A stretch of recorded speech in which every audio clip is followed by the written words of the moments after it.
afternoon, and welcome to the City Club of Portland's Friday Forum. Today is Friday, January 27th, and I invite you all here today to the state's premier civic affairs event. I'm Melody Rose, the president of City Club, and I'd welcome you all here today. Those of you who are here in the Governor Hotel, those of you who are listening on OPB or KBPS radio, and those watching on Portland Community Media's CityNet 30.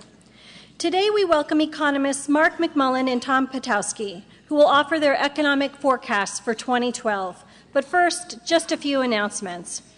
First, I'd like to thank and welcome those of you who perhaps are here for the first time today as a guest or a new member. We're very glad that you're joining us today. I'd also like to thank our corporate and media partners who are essential to the vitality and the ongoing sustainability of all of the club's activities. A special thank you to our media partners, including Oregon Business Magazine. I'd also like to extend our deepest appreciation to the Friday Forum corporate sponsors, Bank of the Cascades, Miller Nash, Perkins Coie, Stoll Reeves, and The Standard. We are especially grateful for your support, and we're very glad to have you with us today. If the Miller Nash table could please rise to let us thank you.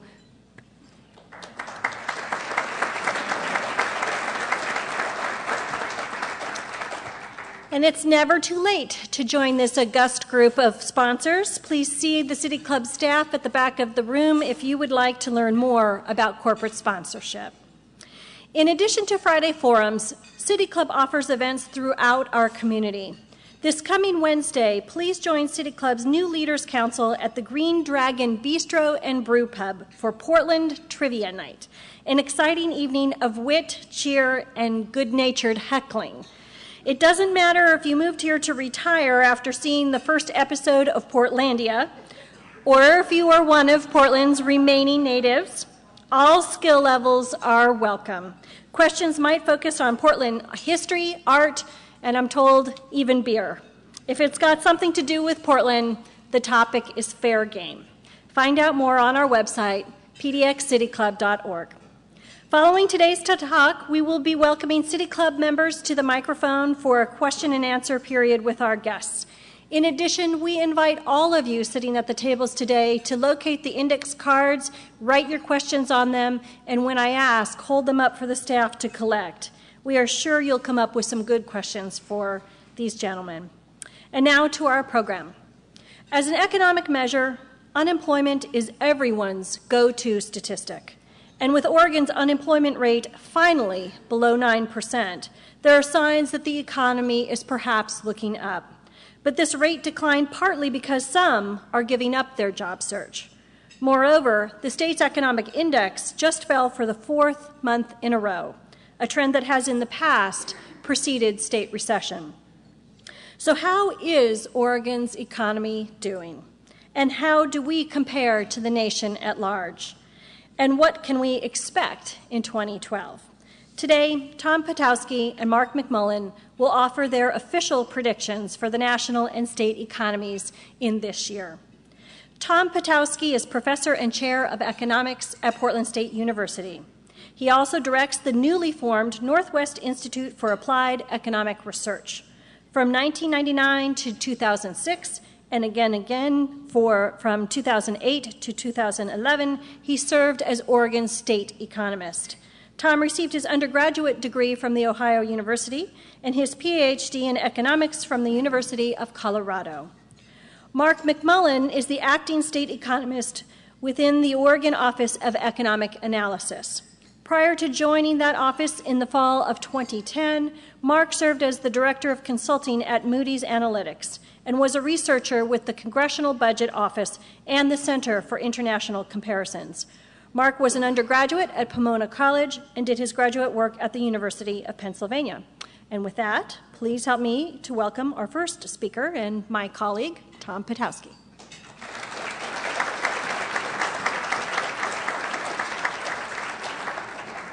Thank you, Melody.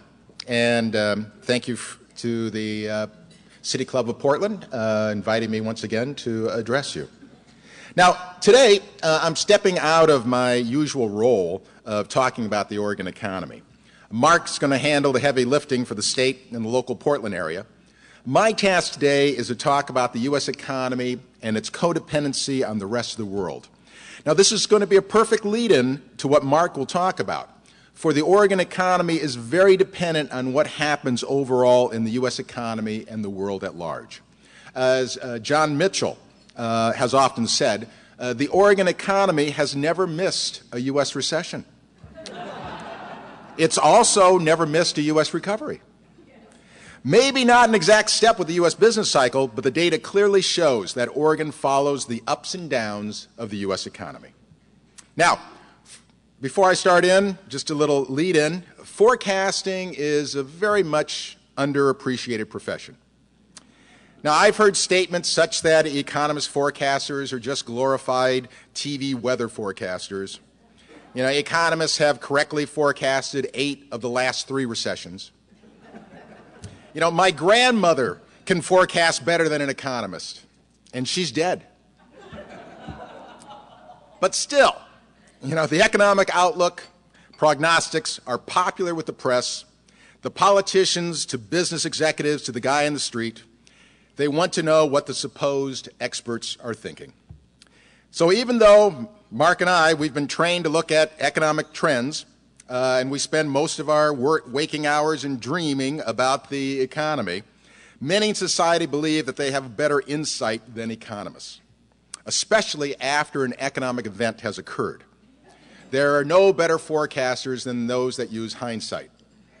And so we're used to statements about told you so, I knew this would happen, I've been saying we'd have a recession for years. And most of these people, if they stick to somewhat of a probable forecast and really stick to it, it will eventually come true. And thus they must be right. Well, we're not going to argue this point today. We're here to give you our economic outlook, and we leave it to you to agree or disagree. Now, although most of you are not professional forecasters, we may have a few astrologists and palm readers in the audience. Think for a moment about the events occurring here in the U.S. and throughout the world.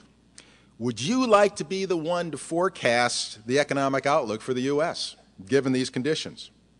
So, what we're going to do, let's take a look at situations in the world that really make forecasting a bit difficult today. Now, first, we look at events that may slow our economy and possibly even push us into recession. But we'll also not ignore the events that have been responsible for this recovery and possibly lead us to even stronger and more sustainable economic growth. Now, one of the greatest risks that could derail the U.S. economy is the Eurozone sovereign debt crisis. Now, 2 words generally pop up when discussing the Eurozone problems: profligacy and contagion. The first word, profligacy, and I wrote that out carefully because I knew I'd stumble over it. The first word refers to reckless extravagance, usually associated with the governments of the pigs with 2 eyes. What we mean by that is Portugal, Italy, Ireland, Greece, and Spain. Now, we can argue if this is the case, for both Spain and Ireland ran budget surpluses before the crisis. And financially secure Germany has a higher gross debt to GDP ratio than Spain does. Now, some argue that parts of the Eurozone were very much like parts of the U.S. in our financial crisis. Very low interest rates spurred huge credit debt in households and the financial markets. Some of these countries don't have the productivity gains and efficiencies of a Germany. And the debt and spending bubbles came to an end while governments were spending as if the economic growth would continue indefinitely. Now, the second word, contagion, refers to spread of a disease, as banks in France, Germany, and the rest of the world hold the sovereign debt of the pigs. Thus, the defaults of a small country like Greece can shake the confidence of banks and other government securities, and thus the disease spreads. Now, the U.S. economy is vulnerable to both prospects of a European recession and a financial meltdown. More than 20% of U.S. exports go to Europe, but the direct exposure to Italy, Spain, Greece is not very great. The worry is to the extent that the French and German economies may go into recession. For example, U.S. car manufacturers have already felt the slowdown in Europe, with slower sales to GM, Ford, and Fiat-owned Chrysler. But a weak European economy also has indirect impacts on the U.S. economy. South Korea is reporting slowing exports to Europe. China has roughly 25% of its export value in the Eurozone. If Europe does not import Chinese goods and services, this will slow the Chinese economy. A slowing Chinese economy imports less goods and services. China is the #1 export destination for Oregon goods and services, so connect the dots. We will have indirect effects from a Eurozone meltdown. Now, the contagion to financial markets is harder to gauge. Both French and German banks hold Greece government bonds. The Wall Street Journal reported that last year, the U.S. Congressional Research Service estimated U.S. banks' exposure to the Eurozone debt was about $640 billion. Sounds like a lot of money, but the belief is that they should be able to handle this if there was a problem. Now, no studies, though, that I know, show or have looked at the extent of holding of Eurozone assets by non-bank financial institutions through pensions, money market, and insurance funds. And without going into any explanation, just keep your eyes open for any mention of credit default swaps. It's one of the major problems in our meltdown here in the U.S. And a credit crunch in Europe could lessen the selling of U.S. assets by European banks, as these European banks raise their capital levels to protect against drops in the value of sovereign debt they may be holding. Now, recent signs look encouraging for Italian government bonds. Spain is slightly better, and thus the lending package by the European Central Bank to commercial banks may be working its magic. So a default by Greece may not have as big as an impact as first feared. But on the other hand, Portugal seems to be Greece's tag team member and is currently in the spotlight for a possible default. So the bottom line on the Eurozone crisis as it may affect the U.S. economy. First, we don't have all the information on the interconnections between U.S. banks, non-bank financial institutions, companies, individuals, or even U.S. local governments. We don't know whether or not Greece will default, nor whether there'll be a recession for Europe. But interesting enough, let me take a quote from Winston Churchill and what he said of the U.S. Churchill said, "The Americans will always do the right thing after they've exhausted all the alternatives." Well, Europe is the world expert at muddling. I am convinced that this will drag on for some time, but eventually the euro will survive. This does not mean that Europe will avert a recession necessarily, but I believe the spillover effects to the U.S. economy won't be as grave as some believe. Now, I spent quite a bit of time right now talking about the Eurozone issue, and for most analysts, they believe it's the largest risk facing the U.S. economy. So let me quickly highlight some other risks that are out there. First, the Chinese economy. You might say that China dodged the housing bubble and ensuing financial crisis when it did happen around 2003 to 2008. But it simply appears that it was just delayed in China. Housing starts and home prices surged in 2009 and 2010 and the first half of 2011. Then the government put forth a plan to restrict growth in the housing market, and that appears to be taking hold. Home prices, starts, and sales weakened considerably as 2011 came to a close. The question now is whether China will face the same fate from a bursting housing bubble that the U.S. faced in other countries. Residential land sales are down 24% in 2011, while average home prices in 100 major cities in China are down over 7% in December compared to August of last year. And these are measured in yuan, yes, per square meter. Yuan per square meter. If I was a real estate agent in the U.S. and I had to say, here's a nice house, it only costs so many dollars per square foot, no one knows what you're talking about, but that's how the data comes out of China. All right, so the belief here is that China will back off the financial restrictions on housing. But the slowing effect on the economy is still there. GDP growth, although this sounds very high, of 8.9% in the fourth quarter of 2011 and 9.1% in the third quarter is still considerably less than the double-digit growth of the last few years in China. Inflation has also fallen back from a peak of 6.5% in July to 4.1% in December. So the question, Has China successfully avoided an overheated economy and engineered a soft landing? Or will the China economy slow further due to these financial restrictions and the risk from the Eurozone? Once again, a slowing Chinese economy imports less from the U.S. and also would import less from Oregon. Now, another issue related to China concerns currency exchange rates, subsidies to exporting Chinese companies, and piracy of intellectual property. Very thorny issues, and one that could lead to trade wars.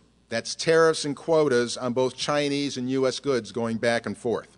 Now, diplomats will definitely earn their pay if they can find compromise on these issues and avoid trade wars. But states like Oregon especially will be on the losing end if China places restrictions on imports coming in. Bottom line on the Chinese economy, how it affects us. If the Chinese economy dramatically slows, this will hamper the U.S. economic recovery. Going for us, though, is the codependent relationship between these two super economic powers. David Weiss, former chief economist at Standard & Poor's, described it as the U.S. spends like a drunken sailor, and his codependent girlfriend China supports his habits. It is in the best interests of both nations to mutually work this out. But the bottom line, once again, if it's a slowing Chinese economy, that's the risk to watch in terms of a possible slowing of our recovery.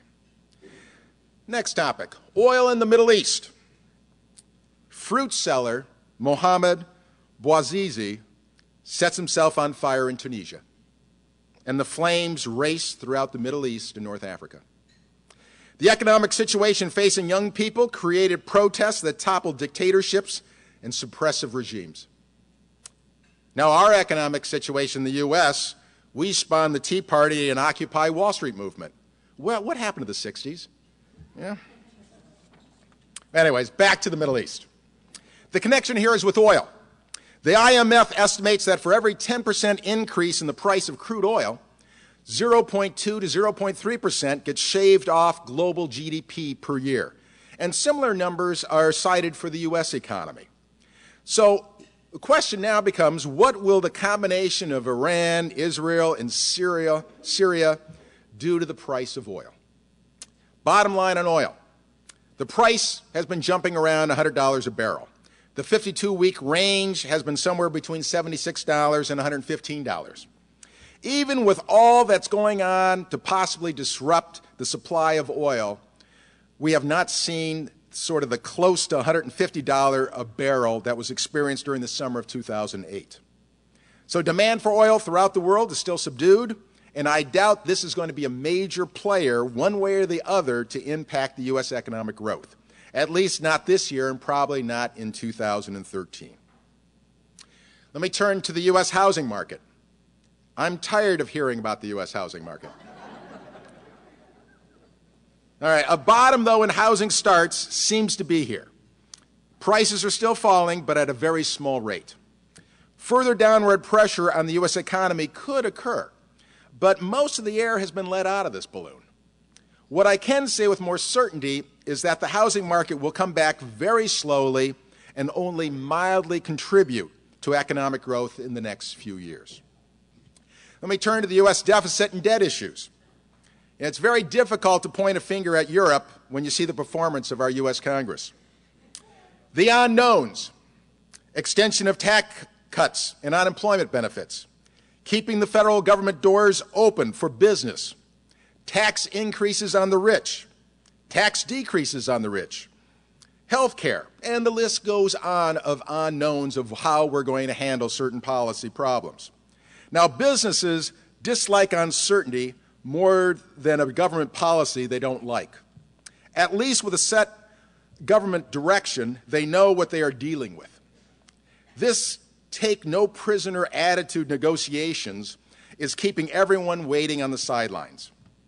What is certain is that no action will be taken until after the November elections. And unfortunately, I'm afraid the uncertainty may continue to linger into 2013. Now, speaking of elections, will the outcome impact economic growth? As a forecaster, we have to take that into account. The short answer is yes. But who gets elected doesn't matter. We are told by each candidate that if elected, the economy will improve and jobs will grow faster. So why wait? We should have the elections today. All right, bottom line for this discussion. The U.S. economic recovery is still relatively weak. Yes, the deficit needs to be reduced, and we have to address the outstanding debt. But this is not the time to balance the budget overnight. The risk is for us to tighten too much too quickly. But I don't look for any changes in any direction coming from our Congress this year. Now, state and local governments is also an interesting risk. Since September of 2010, the private sector has added a little over 2.3 million jobs, or about a 2.2% increase. Collectively, state and local governments have cut 269,000 jobs, or about a 1.4% decrease. Normally, during this phase of economic recovery, state and local governments would be adding jobs. But this slow recovery, we're seeing demand for local public services is still quite high, while tax revenues are growing ever so slowly. Faced with balancing their budgets, government jobs are being reduced. And regardless of whether you think government had too many employees or had been spending too much money, a lower level of state and local government will slow the U.S. recovery, and it has done in the near term. The bottom line, there appears to be some evidence that state and local tax revenues are starting to grow again, but they're doing so from a very small base. This sector should not be an additional drag on the economy. On the other hand, it will not contribute much to economic growth this year or next. Now, those are sort of downside risks. We want to also talk about what are some of the upside risks. What's going well so far in our economy? Now, the U.S. economy has come back from the dead, but the patient is by no means cured. We still have 13.1 million people unemployed, with 5.6 million of these people, or 42.6% of the unemployed, and they've been unemployed for 27 weeks or more, long-term unemployment. The unemployment rate, though, has come down from a high of 10% in October 2009 to 8.5% in December, and as Melody referenced, some has come from because of job growth. Some have become because they're not counted as unemployed, because they voluntarily have quit looking for work and thus are not an unemployment statistic. Foreclosures, by the way, have slowed, and housing starts are turned slightly positive. Inflation does not appear to be a threat this year, and interest rates are projected to stay low through 2013, possibly into 2014. The Federal Reserve can't lower interest rates below zero, but they can implement quantitative easing Part 3 if the need should arise. And the U.S. economy also has added jobs during this period of time. Definitely at a very slow rate, but they've added jobs every single month since September of 2010. Commodity prices, for the most part, have settled down, and we especially see very low natural gas prices. Exports have been strong, and reports about the death of manufacturing have proved to be premature. Now, we've had a major financial crisis.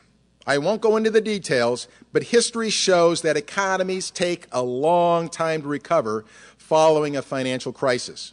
And the U.S. economy is holding to script, and we have this painfully slow crawl out of this recession. So, how do we take this all into account and come up with a forecast? Without giving you percentages, the net effect and probable risks is for the U.S. economy to continue to recover, but at a much slower pace compared to past recoveries. This means the U.S. economy is more vulnerable to risks discussed today until it builds more internal strength. With jobs peaking in the U.S. during December 2007, we should not expect to reach that same number of jobs until mid to late 2014.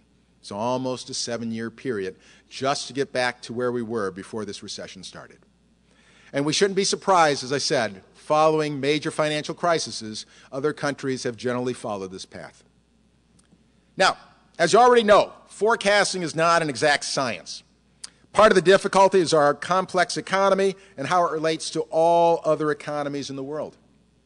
There is no magical tax system or the right kind and mix of government regulations or the golden fiscal and monetary policies that would ensure sustainable economic growth and raise living standards for all our citizens. If we knew what they were, we would have implemented them. What we can do is learn from our mistakes and look for best practices to get us closer to being on that right path. Now that I'm not the state economist, I can fully pursue a policy change that will at least point us in the right direction. Although we face serious challenges in the state and our efforts have been devoted to them, I want to bring back into discussion reforming the Oregon kicker. We have a volatile economy with a volatile tax base, and we need to build up our rainy day funds. Our legislators have made inroads by establishing the Education Stability Fund and the Oregon Rainy Day Fund. We need to change the kicker so that tax revenues above the forecasts are sent to these accounts. Now, I will work with the governor's office, legislators from any party, to draft legislation to change the kicker. And if I get no takers from our elected officials, I will go to the initiative process and seek help from any organization, be it the City Club of Portland, the League of Women Voters, the Tax Foundation, the Oregon Brewers Guild, anyone that wants to help, and I will get the signatures.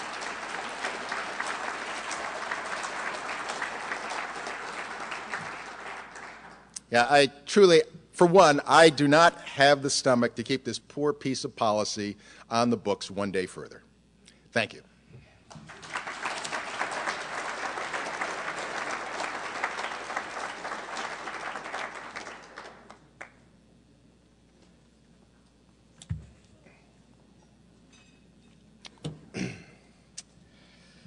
To start, I would like to thank City Club very much for having me. These comments reflect my own thoughts and not those of Governor Kitzhaber or his Council of Economic Advisors. Sorry, as necessary disclaimer. I wasn't planning to address policy issues at all today, but if I could find a pen, I'd love to be the first signature on Dr. Patowski's anti-kicker initiative. But in all seriousness, I'll start with a few comments on the recent performance of Portland's economy before turning to the near-term forecast and the risks facing that outlook. The recent performance of Portland's economy has been encouraging. Although the pace of job creation has been glacial, gains have been broad-based, with the job market showing improvement across a wide range of industries and occupations. The Portland region is clearly buoying the rest of the state. Excluding Multnomah, Clackamas, and Washington counties, employment across the rest of Oregon is lower now than during the depths of the recession 2 years ago. In contrast to the rest of the state, Portland's relatively strong performance can be traced to its large size and the diversity of its economic base. Portland's suffering from public sector job cuts and weakness among its housing-related industries to the same degree as rural areas of Oregon. However, Portland's economy has far more potential engines of growth to offset these drags. Air transportation firms, advertising agencies, investment houses, and the like are typically only found in large metropolitan areas like Portland. Over the past 2 years, the Portland metropolitan area has added 3,000 scientific and technical service workers, 2,000 private education workers, and 2,000 hospitality industry workers. Many of these growth opportunities are not available elsewhere in the state. Elsewhere in Oregon, only health service providers and a handful of manufacturing industries have shown any significant gains. Although Portland's economy is recovering, it has not recovered. A considerable amount of talent and productive capacity are sitting idle. The number of workers suffering from long-term unemployment, which is defined as a span of more than a month or two, remains far higher than anything we've seen since the Depression. This is true both in Portland and in other U.S. cities. And as our resources sit idle, the longer they do so, they become less competitive, and the damage done by the recession becomes more permanent.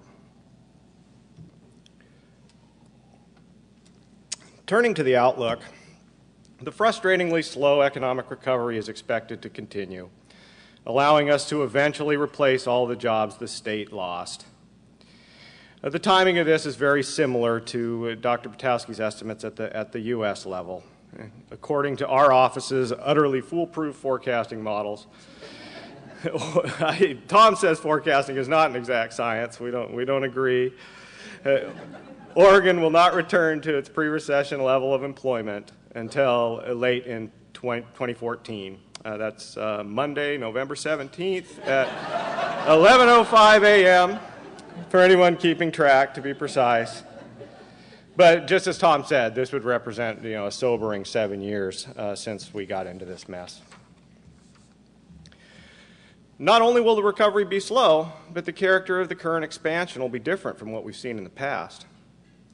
In every decade since World War II, consumer spending has led growth in the U.S., expanding faster than both business investment and overall economic output.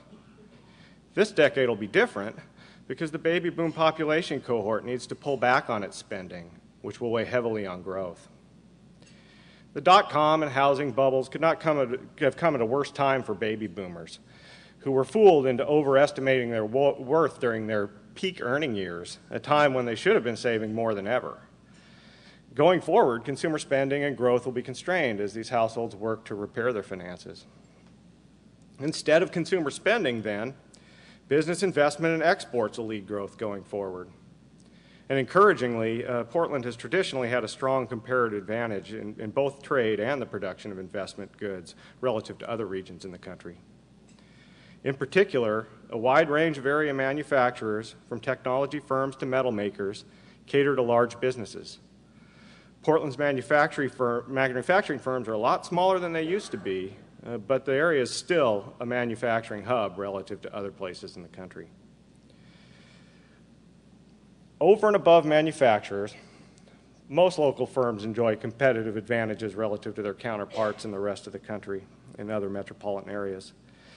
We're in a strategic location with considerable business cost advantages, including relatively low labor costs. Portland will once again find itself an above-average performer should the nationwide economic expansion continue.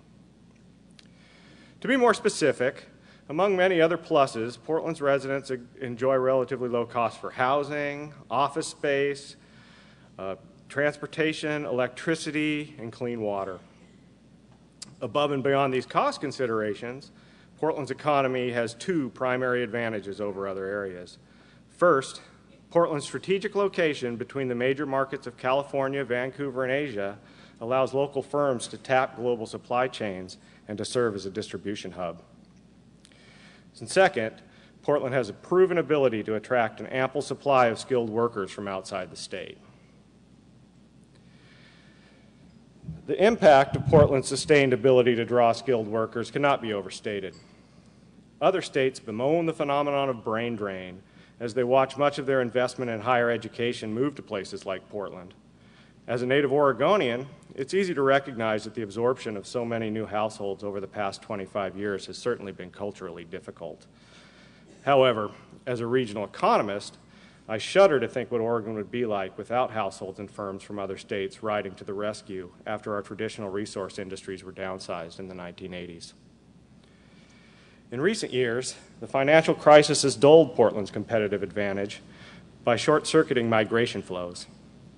Households that move across states usually do so because of job opportunities. With no hiring, there have been few movers. Making matters worse, many potential movers are trapped in bad housing markets or in bad mortgages, leaving them unwilling to relocate. Encouragingly, though, population estimates from the middle of 2011 that were recently released suggest that Portland has retained its appeal relative to other areas, even though overall population growth remains slow. In addition to improved population data, a growing chorus of job market indicators suggests that Oregon's employment is heading in the right direction,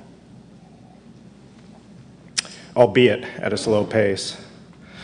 Fewer Oregonians are losing jobs, as evidenced by initial claims for unemployment insurance having dropped to normal levels. Surveys suggest that hiring plans have improved among small and large businesses alike. And manufacturers are stretching their current workforces very thin and will need to hire before they produce more.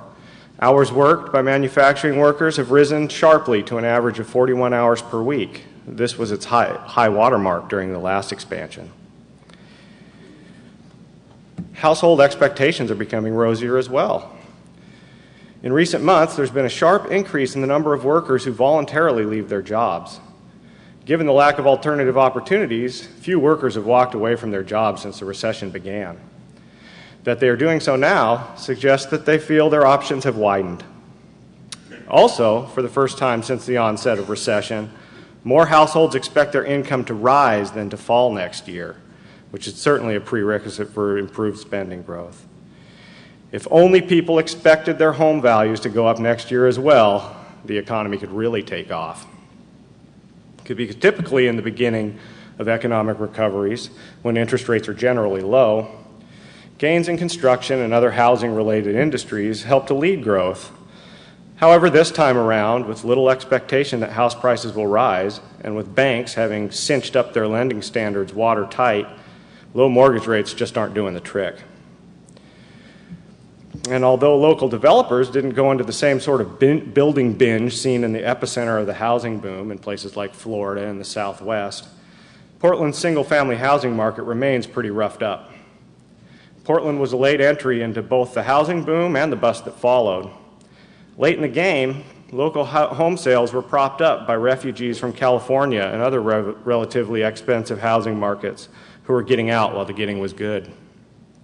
Not only did this late action cause many area home buyers to invest when prices were at their ugliest, it also left Portland with a lot of ugly mortgage debt. Economists refer to loans as having come from different vintages, analogous to wines. And although every loan is unique, some years or vintages tend to be better than others. For mortgage debt, 2006 was just a terrible year, and the loans aren't getting any better with age. Nevertheless, virtually all of the tea leaves that we look at in the data to predict the direction of the local economy are looking up. Few signs point to strong growth, but almost everything points to positive growth.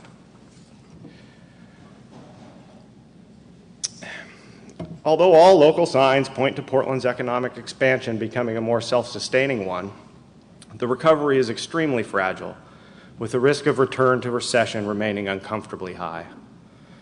As explained by Dr. Potowski, the primary risk on economists' radar is the sovereign debt crisis in Europe and the potential for financial contagion. Many fear a replay of the 2007 crisis, when financial institutions refused to lend to one another due to uncertainty about who would be in business the next day. Credit is the lifeblood of economic activity, and uncertainty is everything when it comes to financial disruption. However, there are reasons to believe Europe's financial woes will not cause another economic calamity. The simple fact that everyone is obsessing about the threat posed by Europe suggests that it will be less likely to cause a recession. It's really the shock that we don't see coming that always derails us. Financial service firms right now are working overtime to discover where all the risky European debt is hiding. And mapping this danger will be much easier now than during the housing crisis, given that we're dealing with around 5 potentially problematic borrowers rather than 5 million potentially problematic mortgages. But even so, much of the risky debt that's passed through secondary markets will be impossible to uncover once again. But although financial institutions won't be able to map out all of the danger, they have likely planned for and reduced uncertainty enough that they will not be frozen in place. For some perspective, we can turn to lessons from the Great Depression. During the height of the bank runs in 1933, FDR implemented a bank holiday to stem the tide. The president addressed the nation, promising them that only the healthy banks would be reopened after the holiday, and that in these banks, their money would be safer than under the mattress. Economic folklore has it that FDR's panicked economic advisors approached him after the speech asking how they should go about determining which banks were sound and which could be reopened. And FDR is said to have replied that it didn't matter which ones they picked, since everyone would just assume the ones that they chosen must be healthy. And then sure enough, in the span of a week, half of the pillaged deposits had been returned to the banking system, which dealt the final blow to the Great Depression. The threat of financial contagion from the European debt crisis will similarly be diffused as soon as the banks and other lenders and financial institutions become more confident about which firms they can work with, even if much of the bad debt remains forever hidden. As in the 1930s, a shot of confidence about financial markets could energize Portland, which is poised to recover well. Manufacturers and businesses are ready to hire, workers are not feeling trapped in their jobs, and we have a pool of talented people ready to work in the industries and to get this town pedaling in the right direction. Thanks again for having me.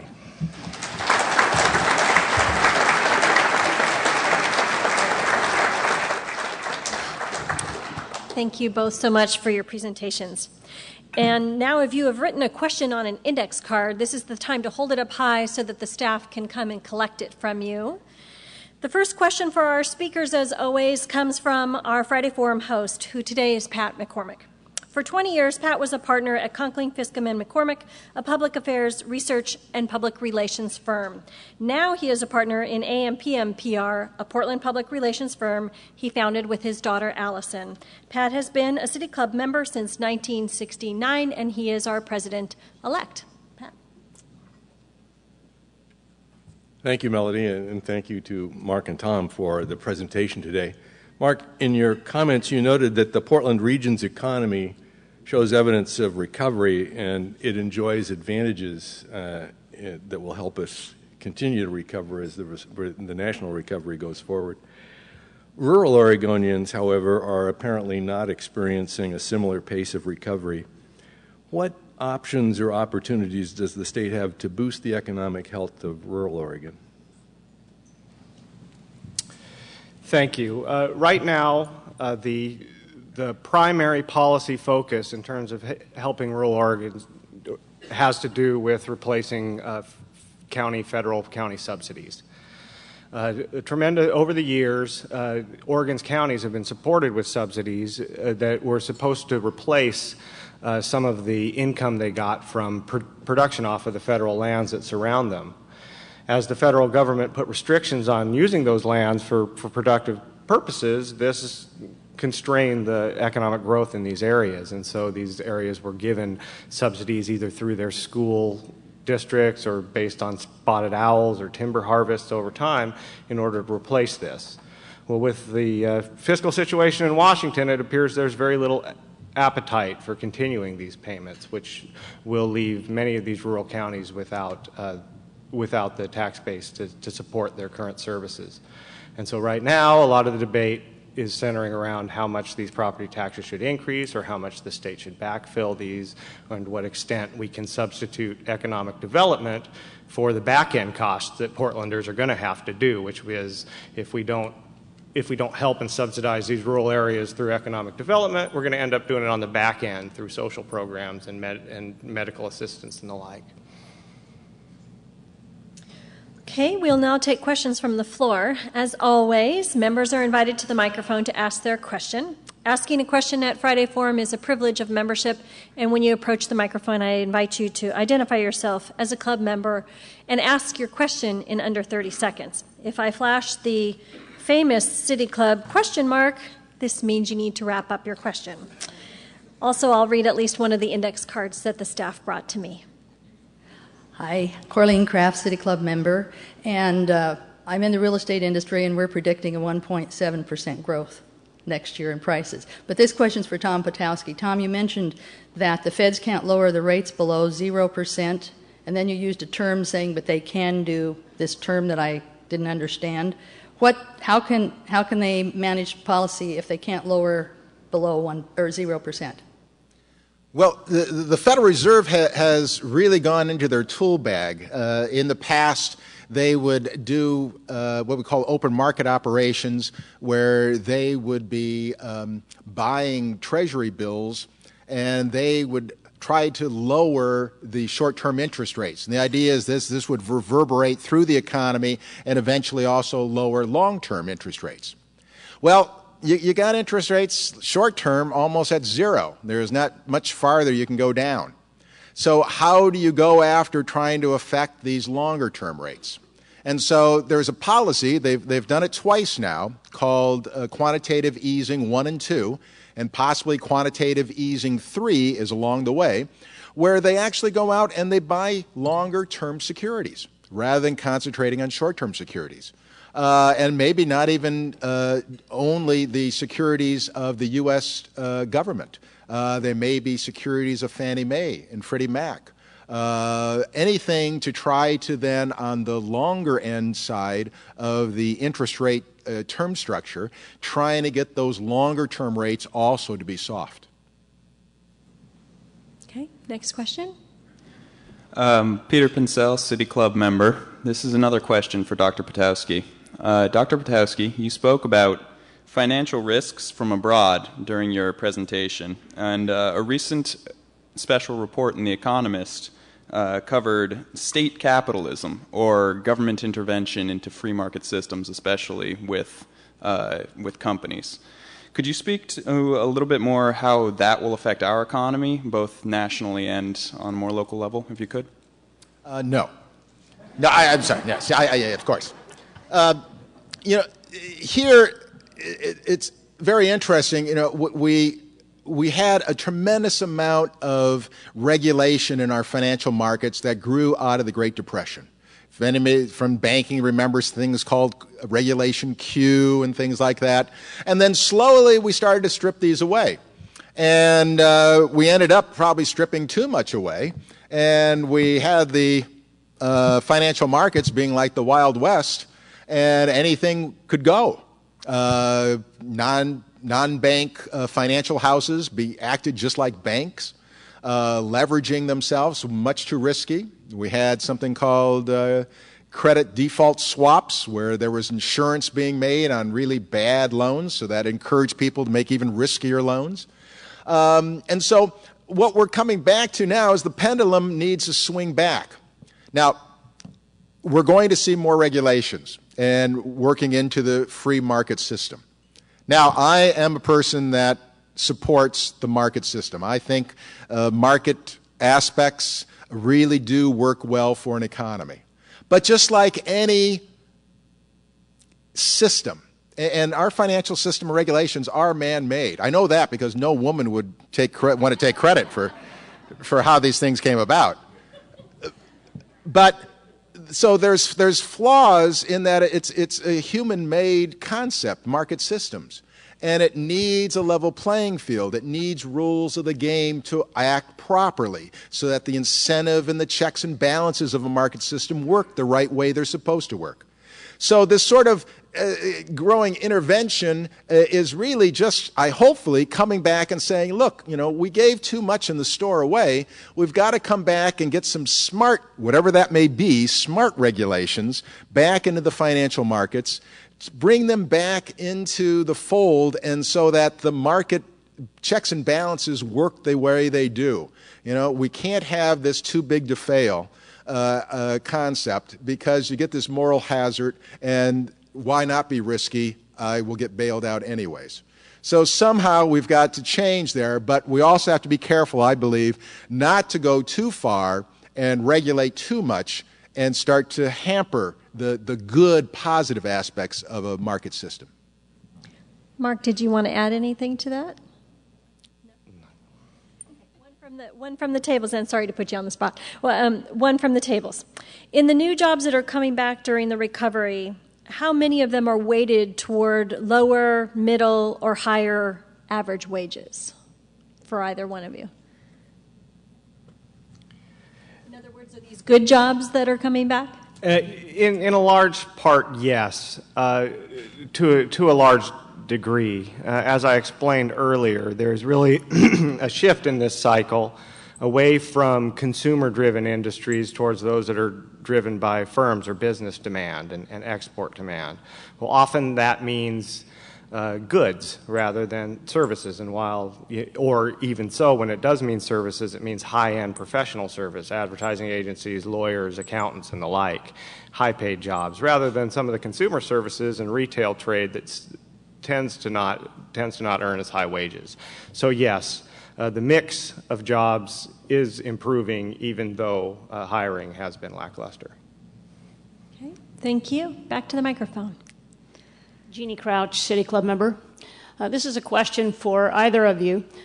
Oregon has a superabundance of very small businesses relative to many other places in the country, and we also often falter relative to places like Seattle in terms of our economic vibrancy.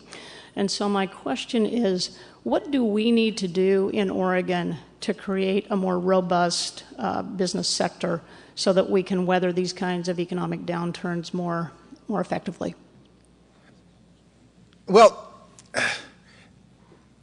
you know, I worry somewhat of our capability in terms of pinpointing certain industries that we want to promote.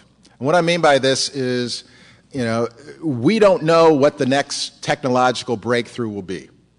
And, you know, if we go after the biotech industry, that's, for example, a very tough thing to get into. Areas in Boston, San Diego, other places have a long history of that. It's very expensive to get into that. I think for us to try to help out, and as you said, with small businesses, we've got to see what our core competencies are here. And some of that either relates to our great environmental position in the world in terms of we are the green as green can be place in sustainability. We also have a strong aspect of high technology, and a lot of small businesses are in the supply chain to that high technology. Nanotechnology, I think, is another area. Recreational aspects. So, you know, if there are and from a government perspective in providing policy, it's pretty tough to say, I want a area to be all these businesses because we don't have enough right now in financial services. So let's try to mix up the whole business area so that we're more spread and more diversified, and that hopefully will keep us from the large fluctuations we see in Oregon compared to other places.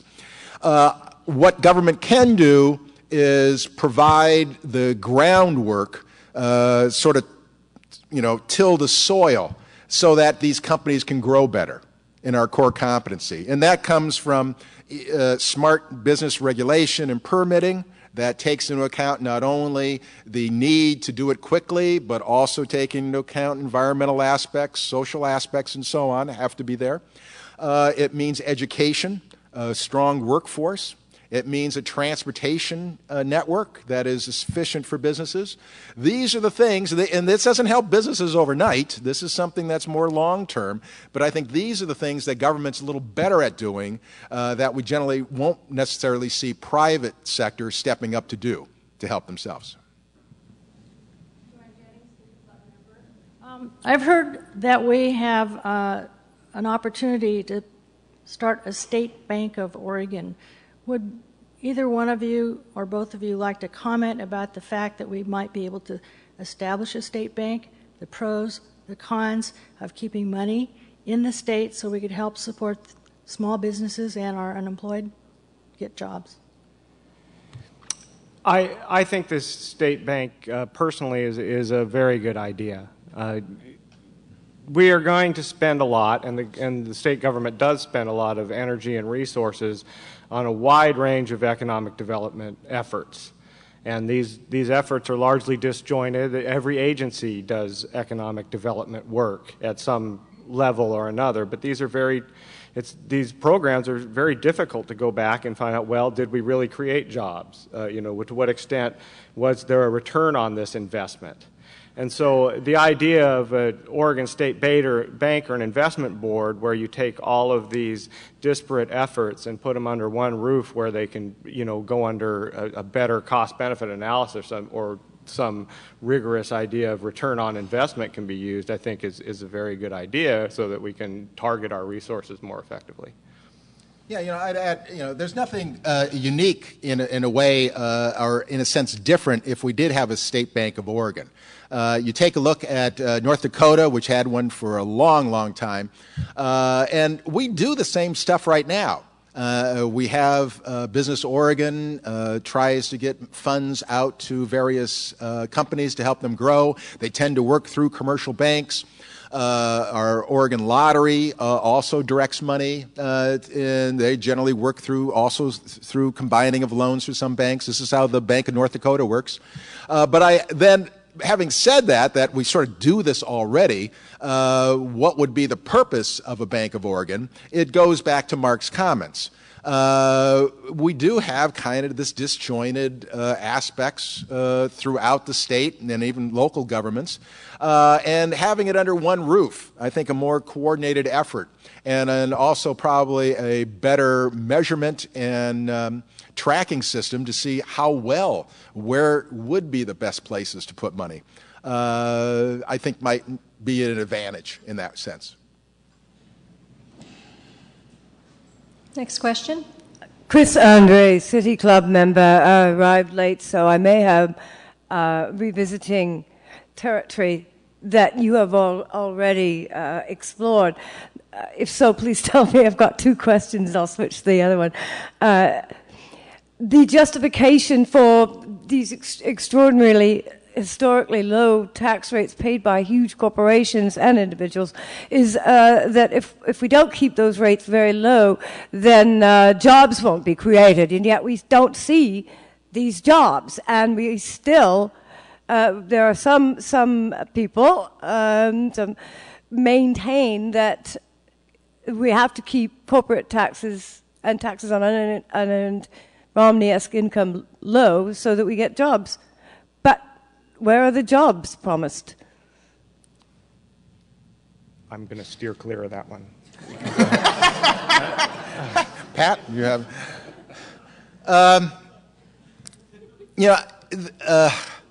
there isn't, at least studies I've seen, a conclusive consensus that necessarily, if you have low corporate tax rates, that this is going to spur your business.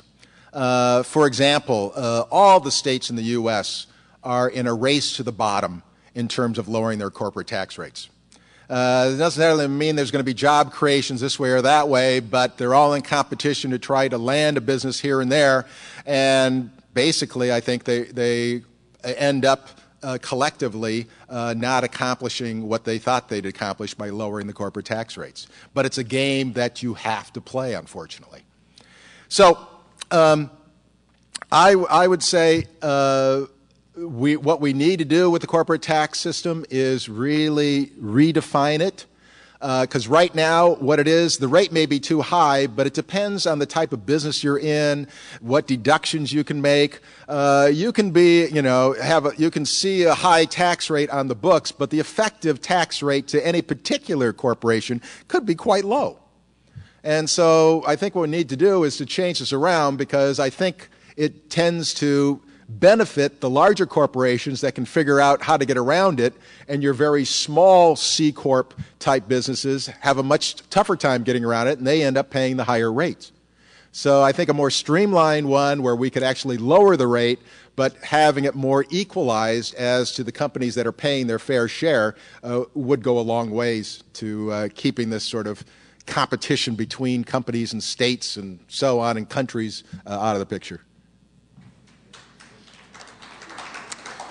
And with that, I'm afraid we've run out of time for further questions. I apologize to those still in line. We'll have to stop for the day. Please join us next week when District Attorney Mike Schrunk will discuss how social changes have impacted crime rates over his 30 years in office. And as we close for today, please join me in offering a sincere thanks to our speakers, Mike McMullen and Tom Potowsky. Thank you.